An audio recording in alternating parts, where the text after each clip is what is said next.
A notícia é: médica afirma que Corra Peixe está morto no Cerro Torre.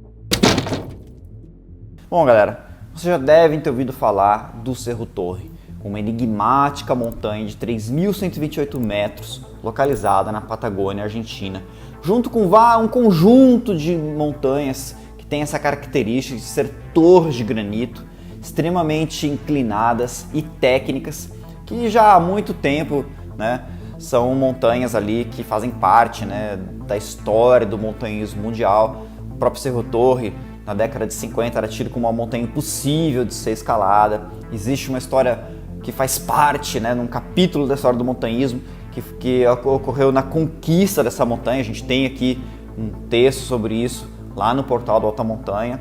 E agora a gente tem mais um capítulo acontecendo, né, com a suposta morte do escalador italiano Corrado Pesce. Bom, galera, o Corrado Pesce com o Tomás Aguiló, né, o montanhista argentino, compuseram uma cordada, né, ou seja, uma composição de escaladores, e eles abriram uma nova via de escalada lá no Cerro Torre. É claro, como eu estou falando de dois escaladores, né, uma cordada de escaladores, abrir uma via no Cerro Torre, eu estou falando que são duas pessoas extremamente experientes, extremamente técnicas, extremamente capazes, né? Porque não é algo tão simples assim, não é algo tão trivial, aliás, é algo muito difícil acontecer, né, de uma pessoa abrir uma rota nova em uma montanha como essa. Essa história, galera, ela foi contada pelo Ragni della Bordella, que é outro montanhista, outro escalador italiano que estava lá no Cerro Torre, e junto com outros dois parceiros, que é o Matteo Di Giacomo e o David Batti, eles também abriram uma rota paralelamente, concomitantemente à cordada do Corrado e do Tomás. E, inclusive, esses três italianos chegou no cume quase que junto com o Corrado e o Tomás, tá certo? E aí então o Ragni, ele contou como que foi as últimas horas, né, do Corrado. Eles chegaram no cume no dia 27 às 5 horas da tarde, e durante a noite o Ragni, o Matteo e o David, eles fizeram um bivac no cume da montanha para descer no dia seguinte pela face leste, onde fica a famosa rota do compressor lá do Cesare Maestri. À noite do dia 27, o Corrado e o Tomás tentou convencer esse trio de montanhistas a descer junto com eles pela face norte, que foi por onde eles abriram essa rota, não é?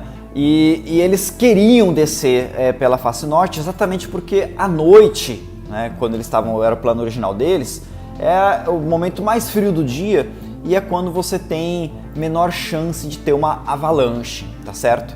Porém, essa precaução do Corrado e do Tomás acabou não sendo efetiva e eles de fato acabaram sendo vítimas de uma avalanche, tá certo? No dia 28, né, então essa dupla de escaladores, eles foram surpreendidos por uma avalanche de rocha e de gelo. Essa avalanche atingiu eles com muita força e ambos os escaladores ficaram muito feridos, sendo que o Corrado ele chegou até a fraturar a bacia, o que o impedia de conseguir descer a montanha por conta própria. O Tomás, mesmo ferido, conseguiu descer o Corrado até uma plataforma onde existia um refúgio de lata, que hoje está em ruínas, um local chamado de Box de los Ingleses, e ele deixou o Corrado sozinho nesse Box dos Ingleses, porque ele já não conseguia mais descer o seu amigo italiano. O Tomás, então, foi descendo a montanha da maneira que ele conseguia, eles perderam muitos equipamentos na avalanche, e acabou que quando ele estava a 300 metros do chão, uma equipe de escaladores, da qual até o próprio Ragni della Bordella fazia parte, além também do lendário montanhista alemão Thomas Huber, conseguiu chegar até o Tomás e desceu ele, né, e resgatou ele, levando ele até o acampamento de Niponino, onde ele foi levado de helicóptero até o aeroporto de El Calafate e enfim ele foi encaminhado ao hospital. Infelizmente, pessoal, no dia 29 o tempo começou a mudar e aí ficou muito difícil, primeiro, localizar aonde estava o Corrado. E na sequência, né, mobilizar uma equipe para conseguir chegar até onde ele estava. Quando o tempo melhorou, através de um drone, a médica, aliás, através de um drone, pessoal, as equipes de resgate conseguiram achar onde estava o corpo do Corrado. O Corrado já não estava no box de Los Ingleses, ele estava na plataforma próxima, o que demonstra que possivelmente ele deve ter caído, tá certo? Provavelmente ele devia estar inconsciente, não dá para saber exatamente as circunstâncias, tá certo? Mas ele já não estava no local onde o Tomás deixou ele. E ele ficou exposto durante esse mau tempo que se formou ali em El Chaltén. E de acordo com a médica que faz parte do grupo de socorro andino, Caroline Codó, o fato do Corrado ter ficado exposto ao longo dessa tempestade sem ter nenhum abrigo, provavelmente ele já deve estar morto e deve ter morrido de hipotermia. A gente sabe, né, pessoal, que fraturas, desde que não tenha uma grande hemorragia interna, não levam a pessoa a óbito.